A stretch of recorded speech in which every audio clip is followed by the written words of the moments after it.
At the farthest edge of medieval Europe, where maps dissolved into myth and the sea turned hostile, a civilization endured against all reason. Between towering glaciers and narrow, wind-carved fjords, the Norse settlers of Greenland built stone churches, raised livestock on borrowed soil, and carved out a European society in one of the most unforgiving environments on Earth. For nearly 5 centuries, they survived where few believed it possible. And then, they vanished. By the early 15th century, the farms fell silent. Church doors stood open to the wind. Entire settlements were abandoned without a trace of violence, struggle, or mass death. No final message, no clear catastrophe. Just one last ordinary record. A wedding held inside a stone church. Before the Greenland Norse slipped out of history entirely. An entire civilization disappeared, leaving behind only ruins and questions. This is not a story of sudden collapse. It is a slow-burning mystery, pieced together from ice cores, animal bones, climate records, and the haunting remains of turf walls half buried by time.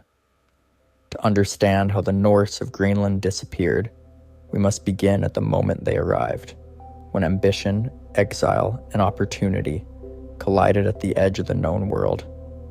The story begins with a man who embodied the volatility of the Viking Age, Erik Thorvaldsson, remembered today as Erik the Red.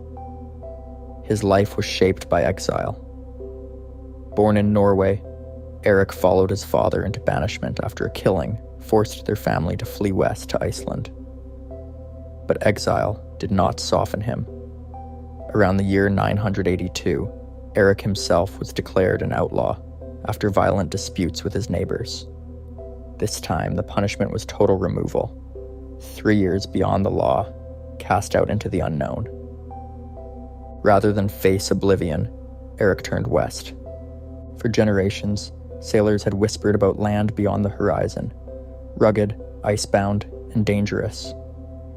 Erik sailed into that uncertainty and spent 3 years exploring an enormous coastline. What he found surprised him. Beyond the ice-choked seas were fjords that cut deep into the land, sheltering valleys where the summer grass grew thick and green. It was harsh, but it was livable. When Erik returned to Iceland, he did something remarkable. He did not describe Greenland as it truly was. He named it strategically. Greenland, he claimed, would attract settlers, and it worked. In the year 985, Erik led a fleet westward. 25 ships carrying families, livestock, tools, and the fragile hope of a new beginning. The crossing was brutal. Only 14 ships survived the journey. But those that did laid the foundations of a permanent Norse society in Greenland. 2 major settlements emerged. The eastern settlement, nestled within the southwestern fjords, became the heart of Norse Greenland. Hundreds of farms spread across the valleys, and Erik himself established his estate at Brattahlid, a commanding farmstead overlooking the fjord. Farther north, the smaller western settlement took root, isolated and more vulnerable, yet still determined. At its height, Norse Greenland may have supported several thousand people, as were not temporary camps or trading posts. This was a functioning European society, complete with churches, laws, farms, and a deep attachment to the identity they carried from Scandinavia. They built homes of stone and turf, thick-walled against the cold, and organized their lives around faith, livestock, and survival. They had arrived during a period of relatively mild climate, known today as the medieval warm period. Conditions were difficult, but manageable. The Greenland Norse believed they had found a permanent home. What they could not see was how fragile that foothold truly was, and how every choice they made to survive would quietly shape the fate that awaited them. Next, we descend into the daily reality of life in Norse Greenland, where survival was measured not in conquest, but in hay harvested, seals hunted, and the narrow margin between endurance and disaster. To live in Norse Greenland was to exist in constant negotiation with the environment. Every season demanded calculation, restraint, and endurance. This was not the world of Viking raids and distant conquests sung about in sagas. In Greenland, survival itself was the achievement, and failure was never far away. The foundation of daily life rested on a fragile balance between land and sea. While the settlers thought of themselves as farmers, the Arctic quickly taught them that agriculture alone would never be enough. The growing season was brutally short, sometimes lasting only a few weeks. Frost could arrive early, storms could flatten fields, and a single failed summer could spell disaster for an entire household. Livestock was central to their way of life. Sheep and goats were the most common, hardy enough to endure harsh conditions, while cattle were rare and highly prized. Keeping animals alive through the long winter depended on one thing above all else: hay. Every summer became a race against time to cut, dry, and store enough fodder before the cold returned. Archaeological evidence shows that barns were often built larger than homes, underscoring how critical livestock survival was to human survival. But the land alone could not sustain them. From the earliest years of settlement, the Norse relied heavily on the sea. Seal hunting became essential, not just as a supplement, but as a cornerstone of their diet. Bone analysis from Norse farm sites reveals a clear shift over time. As conditions worsened, marine food made up an increasing share of what they ate, eventually becoming the dominant source of calories. Seals provided meat, oil for lamps, and hides for clothing. Resources that could mean the difference between life and death during the polar night. Yet the most important relationship Greenland had with the outside world did not revolve around food. It revolved around trade. Greenland possessed almost none of the materials required to sustain a European society. There were no forests for shipbuilding, no local sources of iron for tools or weapons. Everything from nails to knives had to be imported. In return, the Norse offered something Europe desperately wanted: walrus ivory. Each year, Greenlanders embarked on dangerous voyages far north to hunt walrus along remote coasts. These expeditions were long, cold, and perilous, pushing crews into ice-filled waters where a single mistake could be fatal. But the reward was immense. Walrus tusks were luxury goods in medieval Europe, carved into religious objects, game pieces, and symbols of wealth. For centuries, Greenland supplied much of Europe's ivory market, making these hunts the economic backbone of the colony. This trade tethered Greenland to the wider world. Ships arrived from Norway carrying iron, timber, grain, and occasional luxury goods. In return, they departed laden with ivory, furs, and rare Arctic materials. As long as this exchange continued, Greenland survived. Despite their isolation, the Norse did not see themselves as frontier people. They saw themselves as Europeans. They dressed in continental fashions, followed Christian rituals, and invested enormous effort into building stone churches modeled after those in Norway and Iceland. One settlement even supported a bishopric, a remarkable institution for such a remote colony. Their faith and identity were anchors in an uncertain world. Churches became the spiritual and social centers of the settlements, places where community endured through darkness and hardship. These structures, still standing today, speak to a society determined to remain culturally connected to Europe, even as the Arctic pressed in from all sides. But that determination came at a cost. While the Norse adapted their diet, they resisted deeper changes to their way of life. They remained farmers in a land increasingly hostile to farming. They depended on trade routes that were long, dangerous, and never guaranteed. Their survival hinged on systems that worked only as long as conditions remained favorable. And those conditions were beginning to change. At first, the change was almost imperceptible. A colder spring here, sea ice lingering a little longer there. Nothing dramatic enough to cause alarm, but enough to disrupt routines that had once been reliable. The Norse settlers of Greenland had survived hardship before, yet this time, the environment itself was slowly shifting beneath their feet. By the late 13th century, the North Atlantic entered a period of gradual cooling, now known as the onset of the Little Ice Age. This was not a sudden freeze, but a long descent into harsher conditions. Summers grew shorter and less predictable. Winters became longer, darker, and more severe. Even small temperature drops in the Arctic had enormous consequences, and Greenland felt them first. Ice cores taken from Greenland's interior revealed declining temperatures and increasing snowfall during this period. These changes reshaped the landscape the Norse depended on. Fjords that once remained navigable deep into the year began freezing earlier. Drift ice from the north pushed farther south, clogging coastal waters and turning familiar sailing routes into lethal traps. This ice did more than threaten ships. It isolated communities.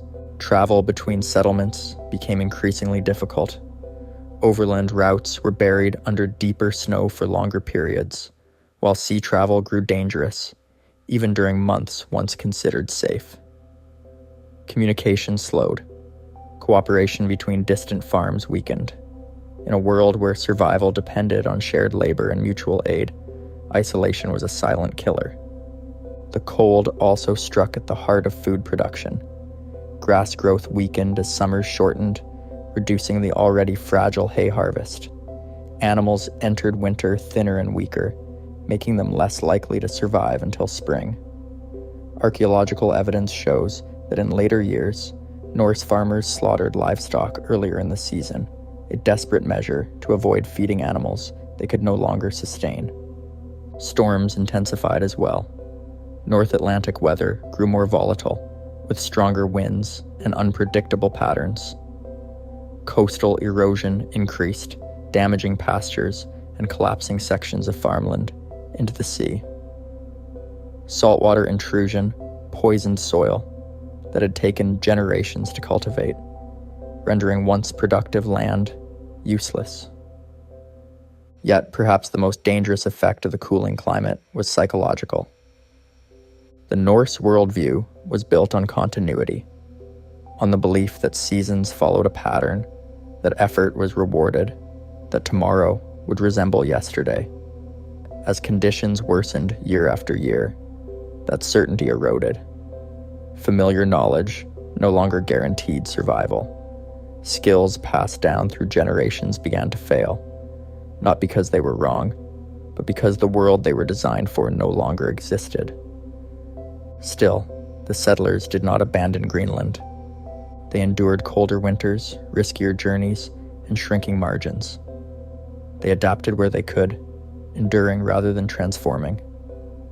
But endurance has limits, especially when every year takes a little more than it gives back. By the early 14th century, Greenland was no longer just harsh, it was becoming unforgiving. And as the ice closed in, another presence became increasingly important in this changing world, one that had lived in the Arctic far longer than the Norse ever had. As the Norse struggled against a climate growing colder and more hostile, they were not alone in Greenland. Another culture thrived in the same environment, one shaped not by European tradition, but by generations of Arctic survival. These were the Tula people, ancestors of the modern Inuit, and their presence would quietly redefine the fate of the Norse settlements. The Thule arrived in Greenland from the west during the late 12th and early 13th centuries, spreading rapidly across the Arctic coastline. Unlike the Norse, they did not attempt to remake the land. They adapted to it. Their technology, diet, and mobility were all designed for extreme cold, shifting ice, and uncertainty. Where the Norse built fixed farms, the Thule followed the rhythms of animals and seasons. Archaeological evidence shows that the two cultures were aware of each other. Norse artifacts have been found in Inuit sites, and Inuit-made tools appear in later Norse layers. This suggests trade, or at least contact, occurred. Walrus ivory, hides, rope, and iron may have changed hands, but these interactions were limited, cautious, and never developed into deep cooperation. The contrast between the cultures could not have been sharper.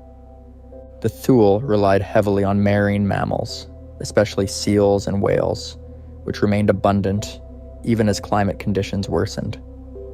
Their kayaks allowed quiet, efficient hunting along icy coastlines. Their harpoons were adaptable, designed for open water and broken ice alike. Sled dogs gave them mobility across frozen landscapes the Norse struggled to cross.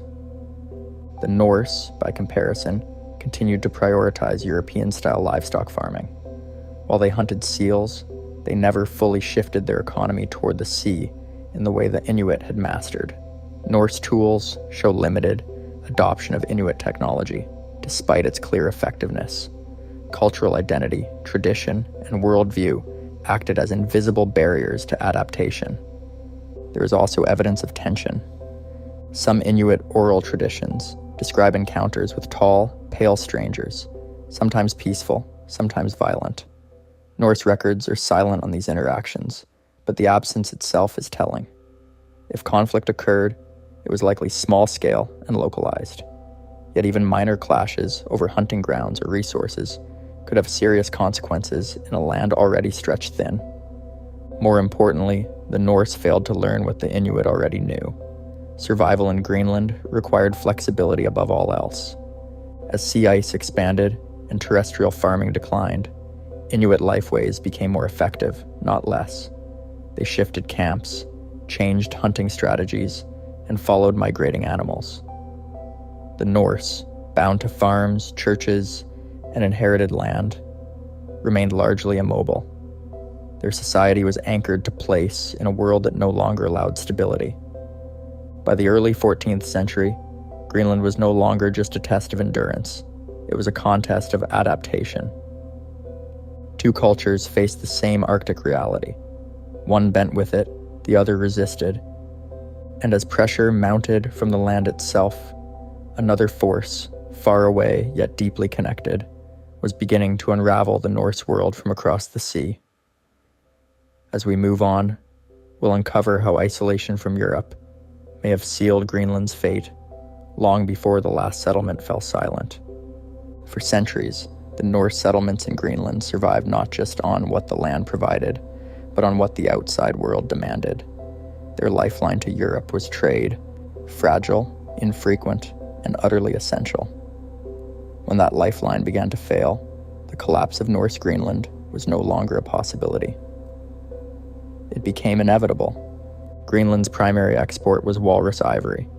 Harvested from dangerous Arctic hunts, it was highly prized in medieval Europe for religious objects, luxury goods, and status symbols. This ivory justified the long, risky sea voyages from Norway and Iceland. As long as Europe wanted walrus tusks, ships came. And as long as ships came, Greenland survived. But Europe changed. By the early 14th century, new sources of ivory began flooding European markets. African elephant ivory, arriving through expanding trade networks, was cheaper, easier to acquire, and available in larger quantities. Walrus ivory, once rare and prestigious, lost its economic power almost overnight. Greenland's most valuable resource was suddenly expendable. At the same time, Europe was unraveling. The Black Death swept across the continent in the mid-14th century, killing millions and destabilizing entire kingdoms. Trade routes collapsed, ports emptied, shipbuilding slowed, merchant priorities shifted from luxury goods to survival. Remote outposts like Greenland were no longer worth the risk or expense. Records from Norway show a dramatic decline in voyages to Greenland. Royal attention faded, church support weakened, bishops stopped arriving. Supplies that had once supplemented Greenland's harsh environment, iron, timber, grain, became scarce or vanished entirely. Isolation deepened. Without regular contact, the Greenland Norse lost more than goods. They lost information. They did not know how dramatically Europe was changing, just as Europe gradually forgot them. Maps still showed Greenland, but as a distant idea, not a living community. Even the church began to withdraw. Churches in Greenland fell into disrepair. Clergy positions went unfilled. Tithes were no longer collected. Religious life, once a pillar of Norse identity, slowly eroded. Christianity had tied Greenland culturally to Europe, but without priests or support, that connection weakened into silence. The Norse settlements were now alone in a land growing colder, with fewer resources, shrinking populations, and no external help. No rescue ships would come. No reinforcements would arrive. No one was watching anymore. What followed was not a sudden catastrophe, but something far more chilling. A quiet, prolonged fading. Families abandoned farms, fields returned to tundra. Roofs collapsed under snow and wind. One by one, settlements emptied without record or farewell. And still, the greatest question remained unanswered. Did the Norse leave Greenland by choice? Or did they simply run out of time? When archaeologists finally began uncovering the remains of the Norse settlements in Greenland, they expected to find evidence of disaster, mass graves, signs of violence, or sudden destruction. What they found instead was something far more unsettling: order, restraint, and silence. Homes were abandoned carefully. Inside collapsed stone farmhouses, researchers discovered everyday objects still in place: cooking tools, weaving equipment, personal items, suggesting the inhabitants did not flee in panic. There were no signs of battle, no burned structures, no weapons left behind in haste. Whatever happened here unfolded slowly, deliberately, and with grim awareness. One of the most revealing clues came from animal bones. Early Norse Greenlanders relied heavily on cattle, sheep, and goats, animals that reflected their European farming traditions. But in later settlement layers, those bones nearly vanish. Instead, archaeologists found increasing numbers of seal bones, particularly from species that required advanced Arctic hunting techniques. This shift suggests desperation. The Norse were adapting at last, but doing so very late, and likely without enough experience to fully survive. Even more haunting were signs of extreme scarcity. Some bones showed cut marks indicating marrow extraction, a practice typically used only when food supplies are dangerously low. Others revealed evidence of dogs being eaten, an unmistakable signal of famine.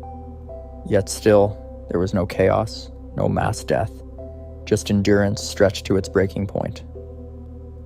The cemeteries tell a similar story. Burials continued to follow Christian traditions until the very end. Bodies were carefully laid out, oriented properly, and buried with respect. This was not a society that collapsed suddenly. It was one that held onto its identity, even as survival became uncertain. The last written reference to Norse Greenland appears in the mid-15th century, when a wedding was recorded at the church in Falsey. After that, the written record goes completely dark. No letters, no pleas for help, no final message, just absence. What happened to the final generation remains one of history's most haunting gaps. Some may have starved. Some may have left quietly, attempting the dangerous voyage back to Iceland or Norway. Others may have integrated into Inuit communities, their language and culture slowly dissolving into something new. Archaeology cannot tell us which fate was most common. It can only show us that the end was not loud. No final battle, no dramatic collapse, no singular moment of extinction. Only empty buildings facing the Arctic wind, and a civilization that vanished without leaving behind its last words. Next, we'll confront the most controversial theories of all: migration, assimilation, and whether the Norse disappearance was truly an ending, or a transformation history failed to record. By the time the last Norse farms fell silent, Greenland was no longer an isolated frontier. Inuit groups were thriving across the Arctic, perfectly adapted to the land the Vikings had struggled to master. This raises a haunting question historians have debated for generations. Did the Norse truly disappear? Or did they become something else? Evidence suggests contact between Norse settlers and Inuit communities increased during the final centuries of Greenland's occupation. Trade likely occurred, especially involving seal products, walrus ivory, and iron. Norse artifacts have been found in Inuit sites, while Inuit-style tools appear near abandoned Viking farms. These objects hint at interaction, but not necessarily conflict. Yet cultural blending leaves subtle traces, and here the mystery deepens. No confirmed Norse skeletal remains have been identified within Inuit burial grounds. Genetic studies of modern Greenlandic populations show little clear evidence of European ancestry, dating to the medieval period. If assimilation occurred, it was limited, selective, or temporary. Entire communities do not simply vanish into another culture without leaving stronger biological footprints. Another possibility is migration. As conditions worsened, small groups of Norse may have chosen to leave Greenland entirely. Some could have attempted the dangerous journey west toward North America, where Norse explorers had already reached centuries earlier. Others may have sailed east toward Iceland, Norway, or the Faroe Islands, routes made increasingly perilous by advancing sea ice and violent storms. What makes this theory unsettling is the silence that follows. Icelandic records mention occasional sightings of Greenland long after contact was lost, but no ships ever reported finding survivors, no rescued families, no confirmed returns. If people left, they may never have arrived. Then there is the darkest possibility of all. The final settlers may have simply endured until they could endure no longer, dying out slowly through starvation, disease, or exposure, one household at a time. Without mass graves or catastrophe, their passing would leave almost no trace, especially in a land where ice and time erase evidence quickly. What we are left with is not proof, but probabilities. The disappearance of the Norse was not a single event. It was likely a combination of departures, deaths, and quiet endings, spread across decades. A civilization unraveling thread by thread, without witnesses, without chroniclers, without closure. And that is what makes the mystery so powerful. History usually remembers how societies fall. Wars are recorded, disasters are dated, even plagues leave numbers behind. Greenland's Vikings left only questions. As we wrap up our deep dive, we'll step back and ask what this vanished civilization teaches us, and why its silence still echoes in a world facing its own uncertain future. The mystery of Greenland's lost Vikings does not end with bones, ruins, or abandoned churches. It ends with a warning. One written in ice, silence, and absence. For centuries, the Norse believed their way of life was permanent. Their farms mirrored those of Scandinavia. Their identity was tied to cattle, churches, and European trade. Even as the climate cooled, the seas froze, and their world narrowed. They held fast to tradition. Adaptation came slowly, if at all. In the Arctic, that hesitation proved fatal. What makes their disappearance so unsettling is how ordinary it likely was. No final battle, no great exodus recorded in sagas, just families making impossible choices. Whether to stay, to leave, or to hope that the next season would be kinder than the last. Over time, the lights in the longhouses went dark. Roofs collapsed, fields returned to tundra, and eventually, memory itself faded. When European explorers returned to Greenland centuries later, they found ruins but no answers. Stone walls stood where voices once echoed. Churches faced east, waiting for congregations that would never return. A civilization had not been destroyed. It had been erased. Today, the Norse settlements of Greenland stand as one of history's most complete disappearances, not because evidence is lacking, but because certainty is. Every theory explains part of the story, yet none explain it all. Climate change, economic collapse, isolation, cultural rigidity, each played a role, but together, they form a tragedy without a single cause. And that is why this mystery still matters. The Vikings of Greenland were skilled explorers, survivors, and builders. If they could vanish without a trace, so too can any society that believes itself immune to change. Their story is not just about the past. It is a mirror held up to the present. Civilizations rarely fall in moments of drama. More often, they fade quietly, convinced that tomorrow will be like yesterday. The Norse never knew they were becoming history, and that may be the most haunting part of all.